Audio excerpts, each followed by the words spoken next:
अब तक आप लोगों को यही बताया गया कि हम सब आनंद चाहते हैं, सुख चाहते हैं।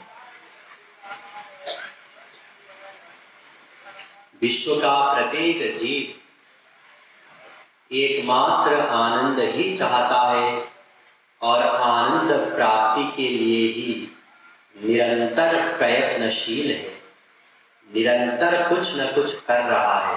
क्यों? आनंद प्राप्ति के लिए। हम सब अनंत मात्रा का सुख चाहते हैं, प्रतिक्षण बढ़ने वाला सुख चाहते हैं और सदा को रहने वाला सुख चाहते हैं। ये तीन लक्षण आप लोग भूले नहीं होंगे कि जो सुख हम स्वाभाविक रूप से चाहते हैं, किसी के सिखाए बिना, पढ़ाए बिना, वह सुख अनंत मात्रा का होता है, प्रतिक्षण बढ़ता है और सदा को रहता है। लेकिन आज तक हमको जो सुख मिला वो इसका विपरीत स्वभाव वाला सुख मिला। सीमित सुख मिला, वो सीमित सुख भी घटता ही गया और समाप्त हो गया। हम बारंबार दुखी होते रहे। शारीरिक कष्ट, मानसिक कष्ट और लोगों से कष्ट, प्राकृतिक प्रकोप से कष्ट, फिर नरकादि लोकों में कष्ट, अनेक प्रकार के कष्ट, अनंत दुख हम भोगते आ रहे हैं और हम ये दुख नहीं चाहते।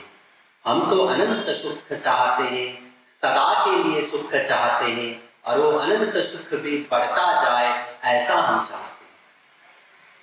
तो फिर वो अनंत सुख है कहाँ? जरा सोचिए, प्रत्येक जीव वो अनंत सुख के लिए निरंतर प्रयत्न कर रहा है। इसका मतलब कुछ तो बात है।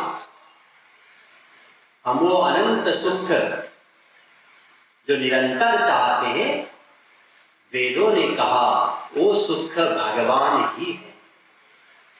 इसीलिए भगवान को प्राप्त करके ही हम सुखी हो सकते हैं।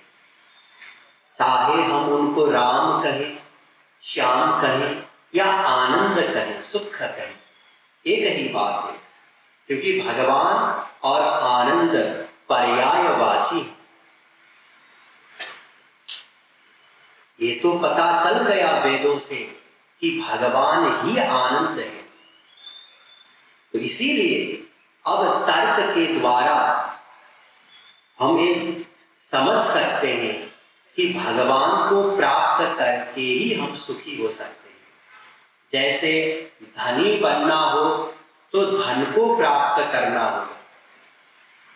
करोड़पति बनना है तो 1 करोड़ कम से कम प्राप्त करना होगा किसी प्रकार से।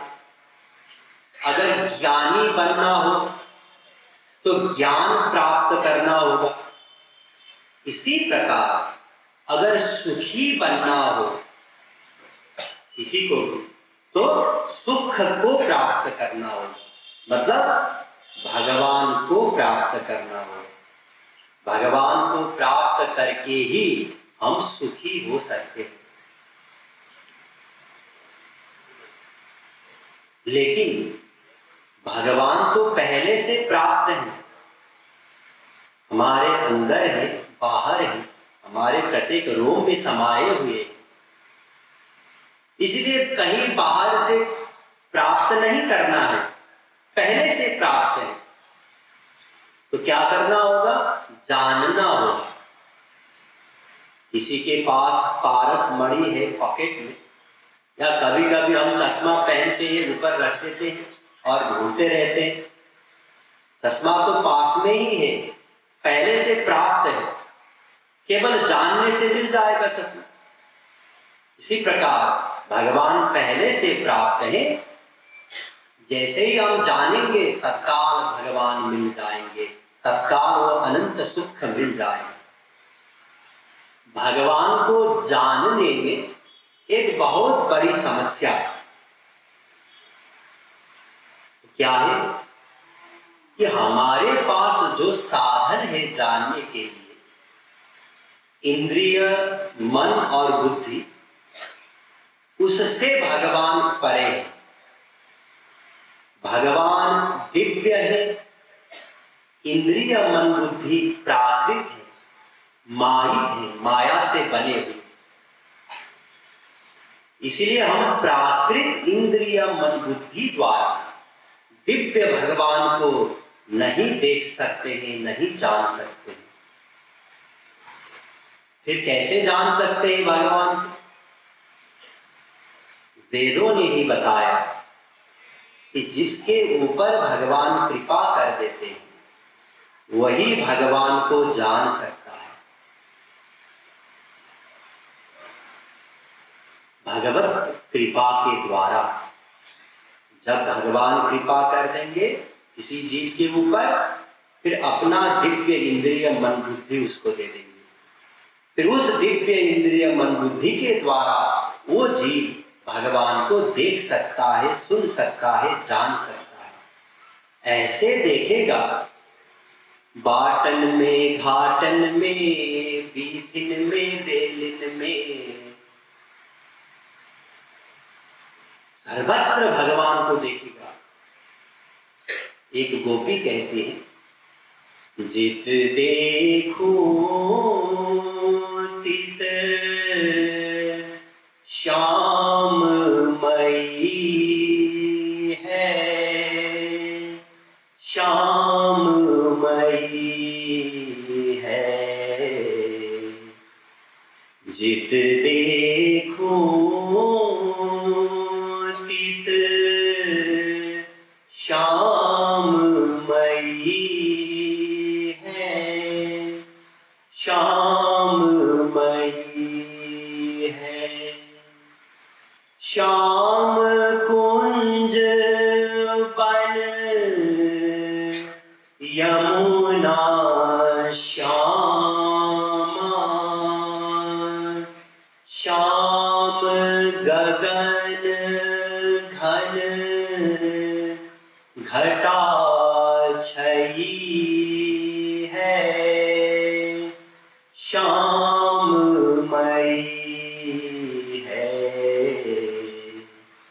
जित देखो तित श्याम मई है, श्याम मई है। सर्वत्र वो श्याम सुंदर को देख रहे हैं, लेकिन उसी समय बाकी लोगों ने तो श्याम सुंदर को सर्वत्र नहीं देखा।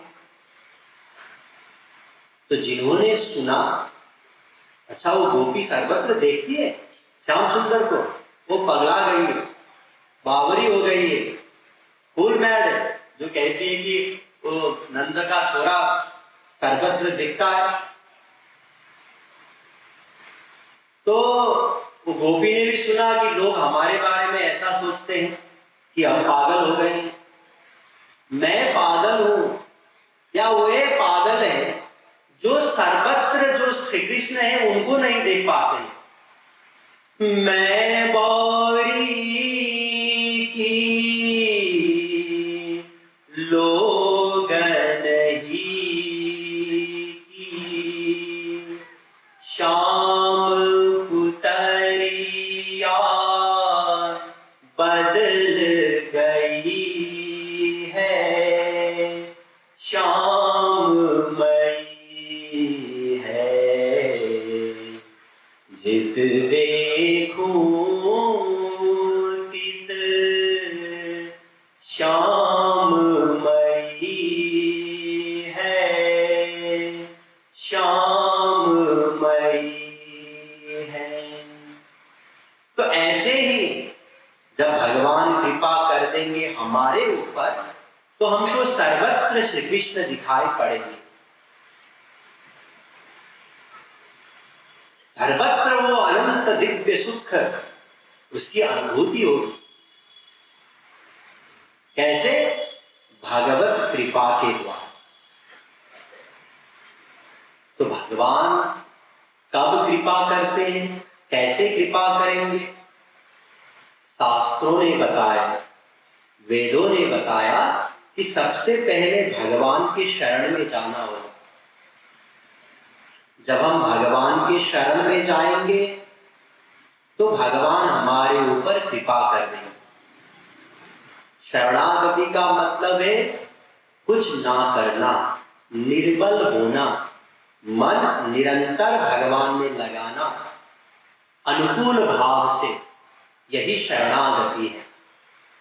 वैसे भगवान निरंतर कृपा कर रहे हैं, लेकिन जब तक हम शरण में नहीं जाते हैं उनकी कृपा का लाभ नहीं ले सकते। इसलिए कोई भगवान के ऊपर आक्षेप नहीं कर सकता है कि आप शरणागति के बदले में कृपा करते हैं इसलिए आप भी व्यापारी हैं, ऐसा कोई आक्षेप नहीं कर सकता है। क्योंकि शरणागति का मतलब ही है कुछ ना करना। अस्तु, भगवान के शरण में जाना होगा। किसको जाना होगा भगवान के शरण में? मन को ध्यान दीजिए, मन को लेके जाना है। कल आपको डिटेल में समझाया गया कि मन ही प्रत्येक कर्म का कर्ता है, इसलिए मन को ही लेके जाना है शरण में। बुद्धि का समर्पण करना, यही शरणागति है।